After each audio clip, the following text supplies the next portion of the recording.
Hello everyone and welcome to the channel Shadow the First. I'm excited that you can finally see me. Oh my god. I can't see myself unfortunately, but you guys can. Today I'm here to present to you two new units that were almost confirmed, right? One of them is confirmed, right? One of them guaranteed confirmed.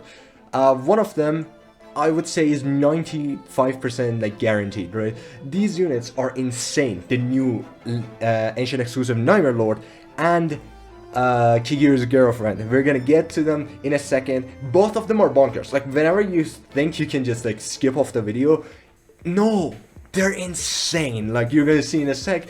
I actually got excited and actually just made the video in my head. Without further ado, let's get into it. Shout out to that Reddit user, this Reddit user, or whatever. It's gonna be somewhere on the screen that I'm gonna put their ID. Thanks to them for the leaks. Let's get right into it.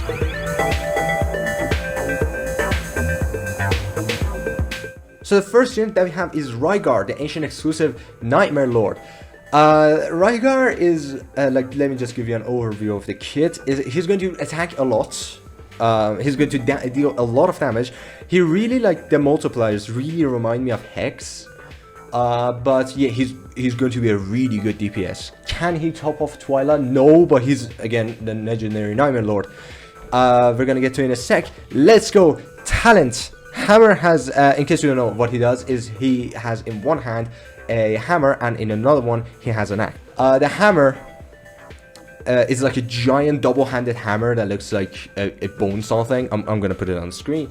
And like, yeah, Destin did leak his appearance and he called it like Ardia's daddy. It's Rygar, right? Some people call him Lubu. It's Rygar, right? It's the in-game name. Let's go with the base stats. HP 28,000, pretty good. It seems like Twyla's. So yeah, we're having like fighters that have like HP on the higher side recently. Attack 6.2k, not too shabby. That's actually pretty good, better than Wukong and Kigiri. So he has like a really good amount of attack. However, he doesn't reach some people like Sally, who have like 6.5k attack. Defense 2.1k, bit on the lower side, but it's average for fighters. But yeah, he cannot tank that well, but yeah, I guess it's there. And 2.6 attack interval, which is like the usual, right? Magic resistance low as always because he's first a fighter, and also he just deals normal damage. He does physical damage, so he doesn't have that much high of a magic resistance block. 2, as usual, cost 19, a bit on the higher side, but makes sense. Somewhere between 17 to 20 is the usual cost for fighters. And respawn time is 60 seconds as usual. Max rage 1000, so he has a very heavy ult. It's going to be really costly to get that up, but yeah, with the awakenings you're going to see his ultimate is going to be pretty long, so it's still going to be an issue, but again, the ultimate time makes up for it to some extent. Also raise 13, rage on attack 10, rage on hits 5 could have been 7, that could have been better, but yeah, he has casual rage regen. Let's get to it. The talent, right? Let's actually go with the basic, right? Basic has a 40% chance to attack with a hammer and deal 120%. By the way, all the skills are after max skill, right? So this is like the max skill, the Rygar that you're going to see. Has a 40% chance to attack with a hammer and deal 120% damage. Has a 40% chance to deal to attack with the axe and deal 120% damage. Does that matter? No, for the basic attack, the amount of damage he does, it's not going to matter. It's the talent that we're going to get into in a sec that's going to be pretty important. And has a 20% chance to use Warlord's Might, dealing 120% damage 2 times. In case you don't know what Warlord's Might is a special attack that he uses both attack, right? Both attacks. He uses both the hammer and the axe, right? So basically he has a 40% chance to use the axe, 40% chance to use the hammer, and 20% chance to use both of them. Now we can go to the talent. Hammer attack has a 20% chance to inflict stun. Pretty straightforward. Is it useful? In CC, he's probably gonna have the hard control tag on him. Is it useful? Not really. Have some crazy stunners, but yeah, for something like Semra, if you don't have someone like Wukong, or you don't plan on using Wukong for any reason, I don't know what's wrong with you, he does inflict stun, so he helps out with the stuns.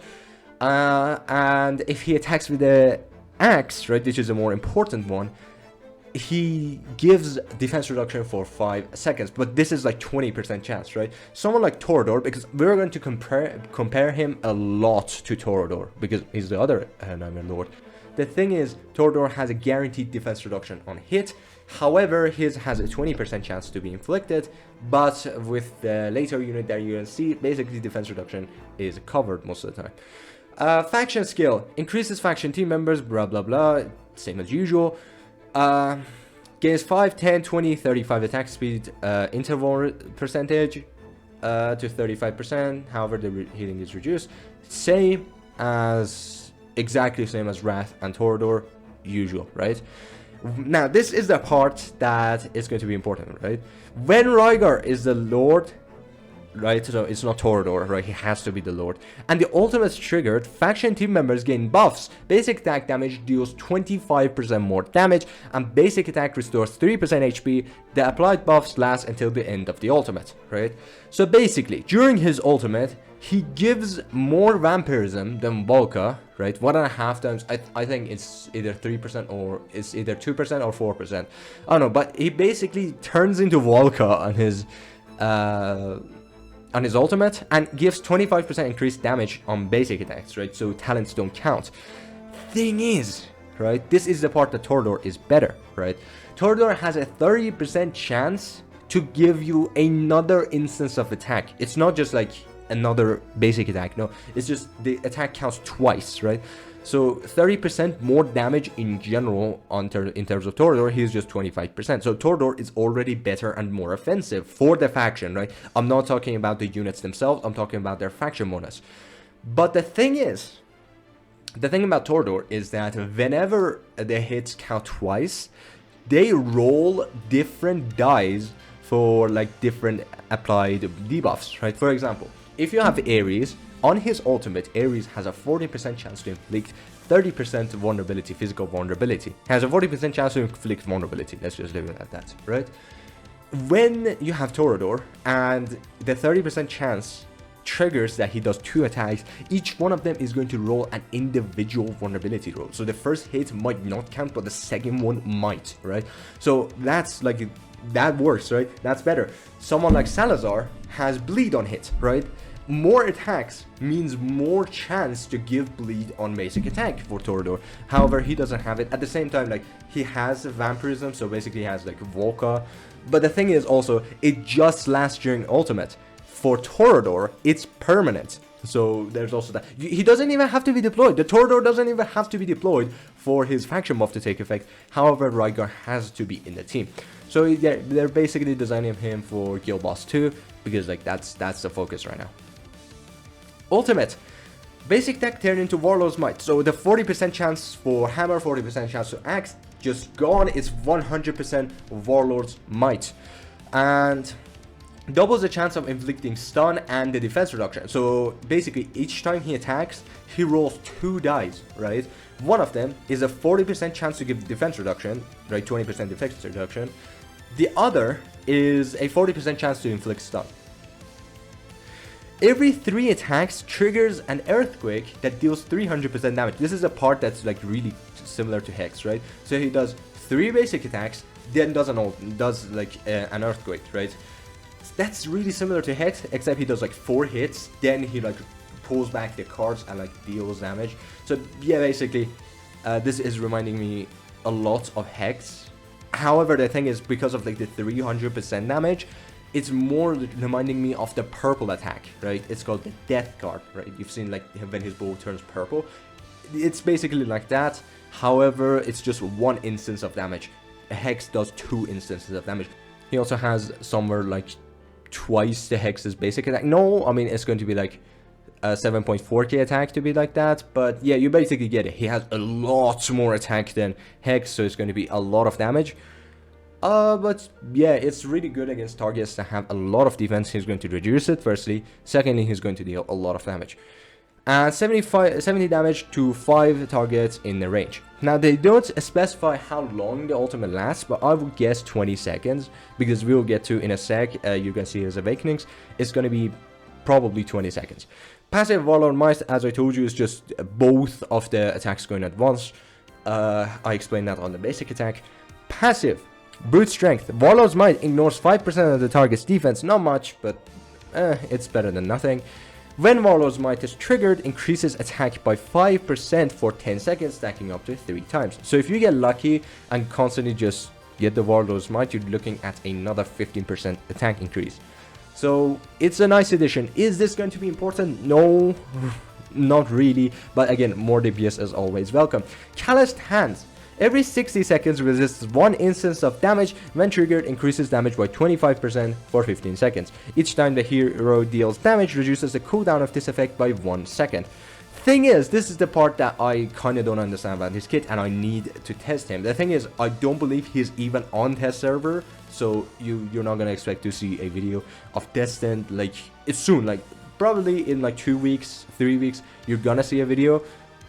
Actually, in a week, like they're gonna release him pretty soon, in my opinion. We'll get to the dates, but basically, I did some calculations, and if we ignore the fact, like, if we ignore Warlord's Might, and just go with 1.5 seconds, right? You have attack speed, it's gonna be reduced to 1.5 seconds every time he attacks. You are looking at 36 seconds every time, like, he takes damage, right? 15 seconds of increased damage, then 36 seconds is going to be like the cooldown, right? So 36 seconds, so every 36 seconds you're gonna get a 15% damage reduction, damage increase.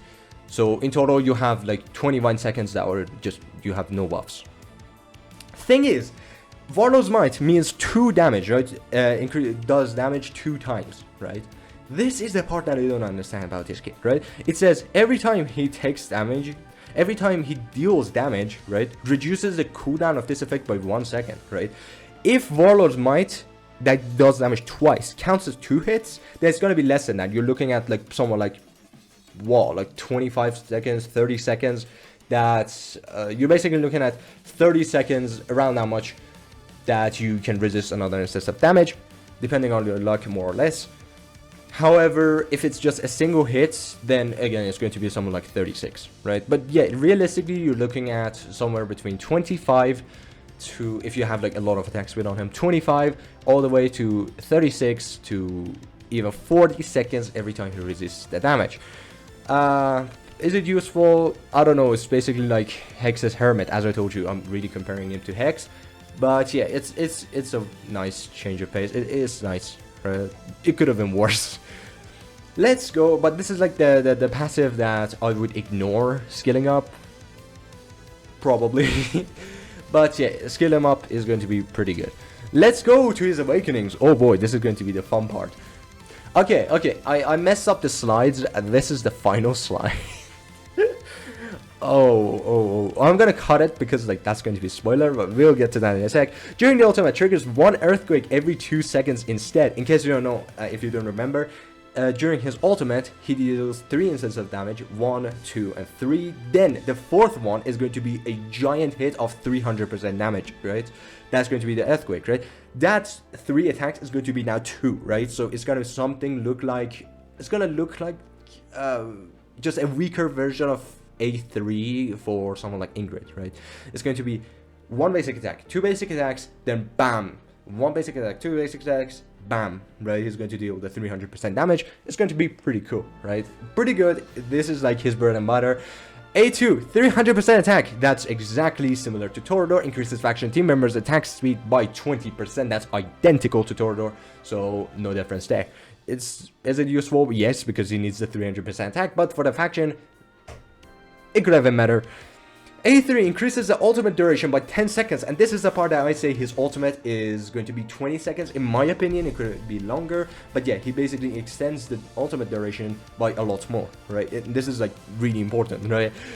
This is the important part. The reason I'm not as hype as you think is because I've already like just exhausted all my hype when I read his kit for the first time.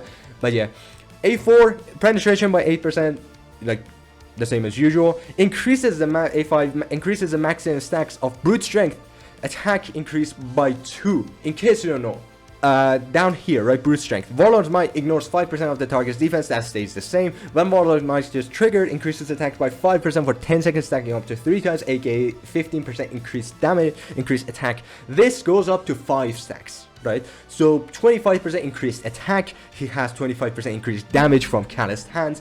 He has just, oh my god, he's already really good with his basics, with his multipliers, and his entire kit is buffing himself. He's just constantly growing more and more angry, I guess, fitting for a barbarian, looking how he looks.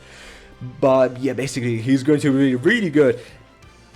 If you have Toreador, should you full for him? As a fighter, yes, right? As a Lord, no. The Lord bonus from Toreador is better in my opinion, but as a unit, he's better. But for somewhere like Guild Wars 2, if you're running a Toreador comp, you're using Toreador as the tank. If you're using Toreador not as a tank, then Rygar is better. Like, for example, I am running Toreador, but I am running him as a support. I have him in Invig, and also he's just giving defense reduction, permanent defense reduction. This guy is better if you're running Toreador as a tank. If you're running Toreador as a tank, Rygar is not going to be placed there like that high. But yeah, he's going to have his uses. Pretty good. Is he better than her Toreador? If I don't have either, which one would I pick? Probably Rygar, right? Not the faction, he's really good, right? The faction bonus from Toreador is better, but the thing is, the unit himself is so much better than Toreador. It makes sense, fitting for an Ancient Nightmare Lord. But now, that was Rygar, right? Rygar, done. We're going to someone that you thought like that was done. You want to click off the video. No. There's a reason I did Rygar first. We are going to take a look at Yuri, which is guaranteed to drop. Why?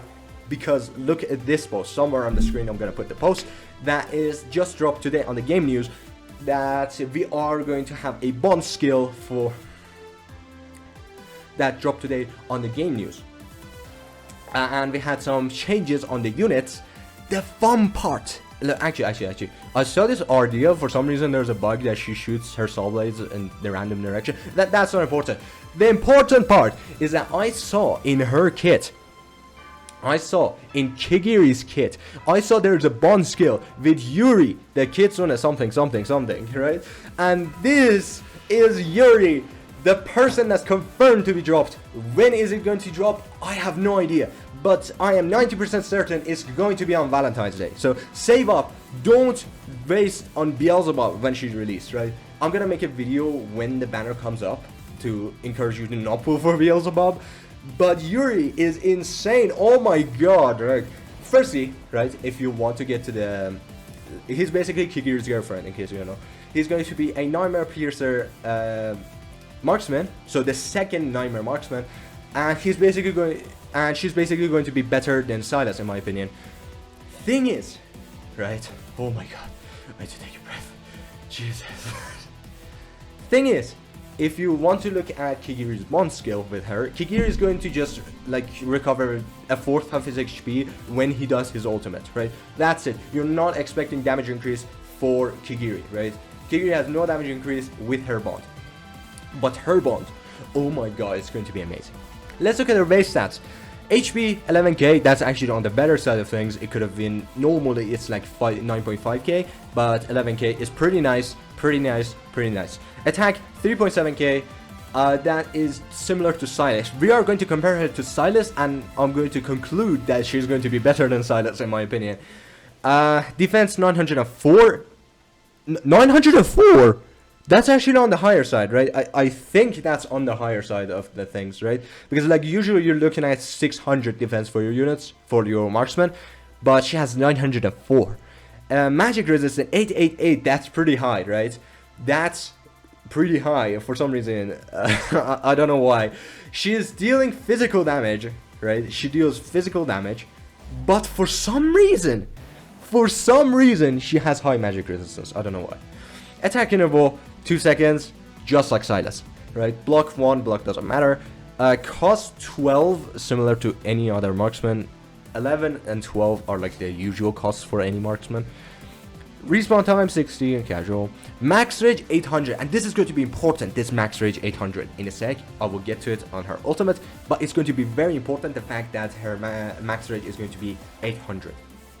Auto rage 14, casual, rage on attack 10 and rage on hit 6. As I told you, like when we were talking about Rygar, I said that his rage on hit is less than usual. Yeah, this is a usual, it's going to be 6. But yeah, basically she has casual rage gem. Maybe like her auto is like 2 more than usual because like the average is 12. But yeah, that's not going to be that important. I don't want to get that much into like the details, but yeah. Basic attack deals 60% damage 2 times to random enemies in range, prioritizing airborne units. Casual. The thing is, she's going to be a mix of Yovar, right, and a mix of Silas. But is she going to be better than Yovar? No, because that's like that's the king. Right? It's King Yovar. But she's definitely going to be better than Silas. The thing is, that's exactly like the same as Yovar, deals 60% damage 2 times to random targets in range, prioritizing airborne units. The thing is, because her basic attack, because her base stats, the attack is similar to Silas, her attacks are going to deal half the damage of Silas, right, at max skill. But the thing is, it's like 2 instances of damage. So her basic attack, if you want to put like with the same exact gear, right, Silas and her, right, in front of each other in the arena, and they're not allowed to use their ultimates, just their basic attack, they're gonna perform identically, right? But yeah, basically deals that much damage 2 times. Every 5 basic attacks, and this is not the bottom one, like it's not going to be 2.5 times, it's actually going to be 5 basic attacks performed, so 10 instances of damage. Every 5 basic attacks will trigger a chaos orb, which is her summon, that deals 160% damage to the target and 4 surrounding enemies 1 time. So basically it's just going to be an explosion, similar to Zaris, how like when he summons, his summons at the start deal a lot more damage, like the first 2 hits, then they go back to normal. But yeah, basically 160% damage, then yeah, it's just going to be 160% AoE damage. Then it will go to 125% damage 6 times to random targets in range. So basically it's going to look like Navras's ult. It's going to pick random target in the range and it's just going to go ham on them. Alright, it's not going to be like that. It's going to be like every hit is going to be a random unit, right? It's going to be chaotic and she's going to hit everyone in her range. The thing is, this is like the part that I thought, right? It's going to be 1 big instance of AoE, and then it's going to be 6 instances of like random hits. I had 2 ideas. It could have been one of the 2 ways, right? The firstly is that it will perform just like how a summon would, right? It will act like Lyra's, it will act like Enora's, it will act like Zaris's, it will act like who else has it, right? Beatrix, right? So basically the Chaos Orb is going to have just 5 basic attacks and then it will perish, right? But the other idea is that it will perform something similar to Kaede, right? I am imagining that it will look like Kaede, right? And in case you don't know what I'm talking about his passive Wrath of Jungle. When you pick him up, he does like 60 instances of damage in like 2 seconds, right? To whoever is in his range, right? It's basically going to be like that. Crazy amount of damage, and it's basically going to look really similar to the single target form of Ingrid. You know how when she like does like 2 damage, and then a portal opens and 12 instances of damage go at once, like on Ingrid's single target form. That's basically how I'm envisioning her ultimate to look like, but it could be different. But I'm pretty certain with her kit that that's going to be how it's going to look like. Oh boy, let's go to the ultimate. Ultimate, Needle of Torment. Deals 5 hits of 75%. I think Yovar's hits are 40% damage. Hers is 75%, and she deals 5 hits per second, fixed per second, so it's not just going to be 5 instances of hits. To 1 enemy in range, when the target dies during the skill, gains 5% rage and targets 1 other enemy near the fallen target. So she basically acts very similar in terms of like ult to Yovar. That's what like leads me to believe that her ultimate is just going to be like similar to Helga. But the thing is, like, Helga's ultimate is like not that strong. Like, it's really strong as hits, but like it's not going to be that much amazing as damage. In terms of like comparing her to Yovar, I would say that her ultimate is going to last like 3 to 5 seconds, right? It's not gonna last longer. 3 to 5 seconds max, right? Otherwise, she's gonna break the game. yeah, if she kills a unit, she gets 5% of her rage back. AK, how much is that? How much is that? That's 40 rage she's gonna get back. Pretty decent, and targets one other enemy. If the other enemy dies, she's gonna get another 5% rage. But yeah, it's gonna look very similar to Yovar's ultimate if you don't have Yovar. Passive, Vixen's Charm. Talent and ultimate inflict 25% defense reduction on the target for 5 seconds. This is the part that, oh my god, just makes me super happy. This makes me excited, right? Her attack interval is 2 seconds. If you can reduce her attack speed, like if you can give her additional attack speed this much on the screen, I have a chart, right? I will release it on my Discord server. I have a chart that I will release on my Discord server that has all of these, right? Like the main intervals. It's going to be, for now, it's 2.6 and 2 seconds that I have tested. But yeah, I have all of them, how much attack speed you need to get them. But yeah, if you have her attack interval reduced to 1 second, you're going to have a permanent defense reduction of 25%, right? Better than what Rygar does, better than what Torador does. So 25% for 5 seconds. The thing is, because then if you have her attack interval at 1 second, she's going to attack 5 times, so 5 seconds, right? Exactly as her, like exactly like her passive. And the thing is, and then she's going to summon a Chaos Orb that does give the 25% damage reduction, the defense reduction. So she's going to have a permanent defense reduction on the enemy of 25 seconds if you have her on 1 or less attack interval. Passive, Seductive Glance. Each time the talent is triggered, increases attack by 10%, stacking up to 4 times when reaching max stats. Resets after 20 seconds. So basically, when she triggers her talent, she gets 10% attack increase, right?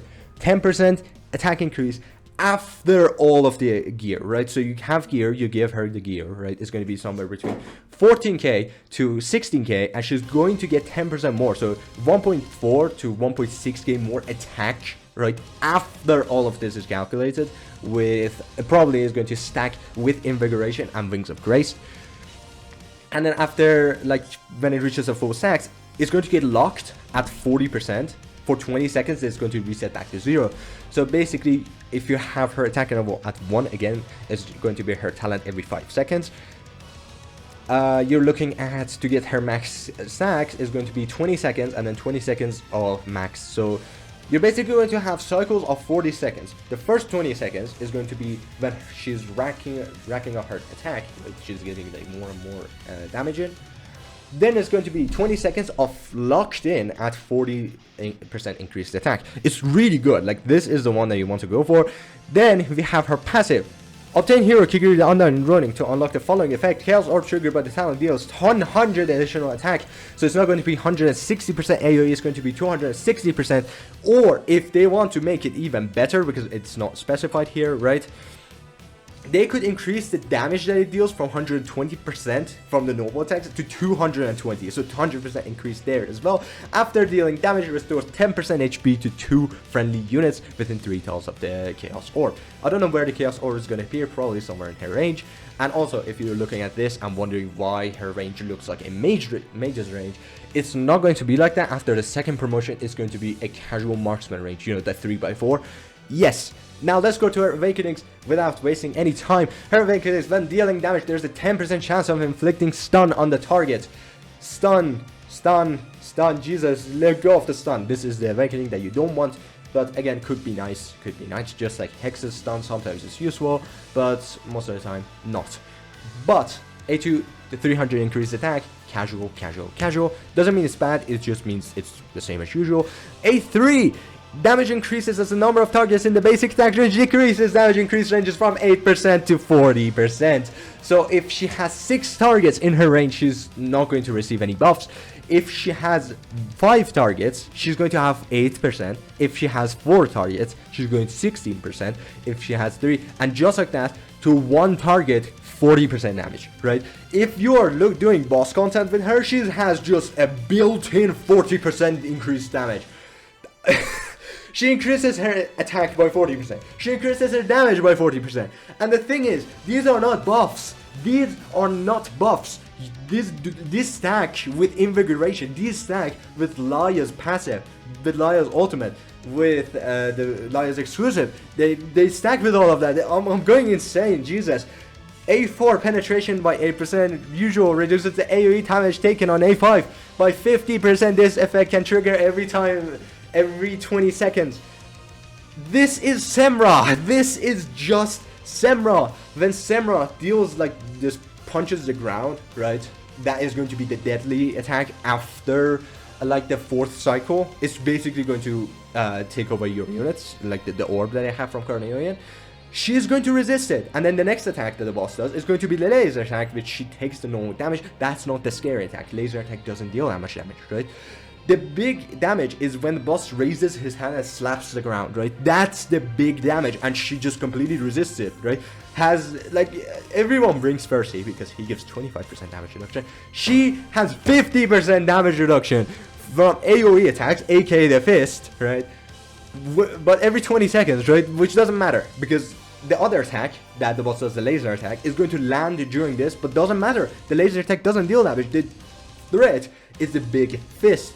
So if you can time it properly so that she resists it during that attack, is you're basically game over. You won. Congratulations. She's not going to die from the fist. Oh my god. Oh. Oh my god, her kit is insane. When are these guys going to drop? In my opinion, they're going to drop on Valentine's Day. Especially the... I have almost... I think it's guaranteed that she's going to drop on Valentine's Day because it's so close, right? It's so close that it's going to happen.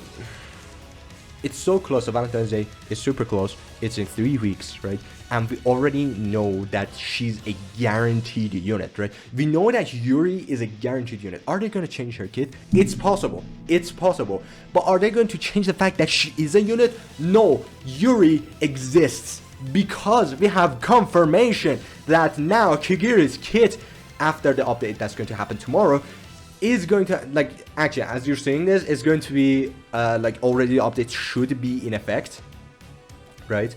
But basically, as I'm recording this, it's going to be, like, the day after tomorrow that the update takes effect, and Kigiri is going to have it in his kit. You can literally go to your Kigiri and see the bond skill, right?